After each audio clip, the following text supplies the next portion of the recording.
बिल्कुल स्पष्ट है। आर्टिकल 16 का सब आर्टिकल 2 सब क्लॉज 2 वो ये कहता है, मैं पढ़ के सुना देता हूँ। राज्य के अधीन किसी नियोजन या पद के संबंध में केवल धर्म, मूल वंश, जाति, लिंग, उद्भाव, जन्म स्थान, निवास, ध्यान देंगे, जन्म स्थान, निवास या इनमें से किसी के आधार पर न तो कोई नागरिक अपात्र होगा और न उससे विभेद किया जाएगा। तो भारत के संविधान का अनुच्छेद 16 ये कहता है कि जन्म स्थान और निवास के आधार पर आप किसी उम्मीदवार को अपात्र नहीं कर सकते।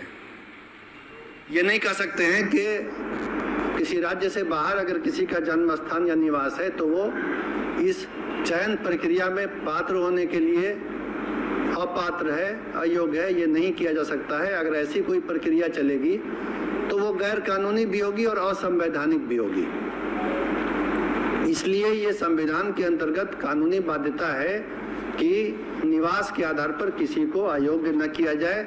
पूरे देश के लोग इस परीक्षा में शामिल होने के लिए पात्र हों। चयन तो मेरिट के आधार पर होना है।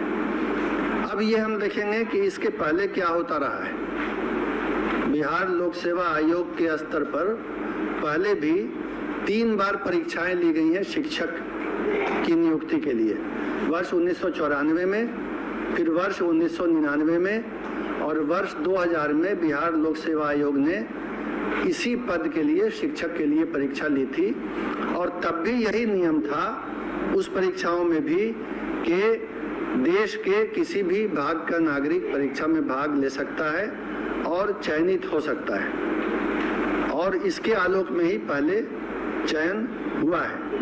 ये जो नियमावली थी जिसके आधार पर 1994, 1999 और सन 2000 में परीक्षाएं हुई, ये नियमावली उसके पूर्व 1991 में ही बनी थी। उसमें स्थानीय निवासी का प्रावधान नहीं था।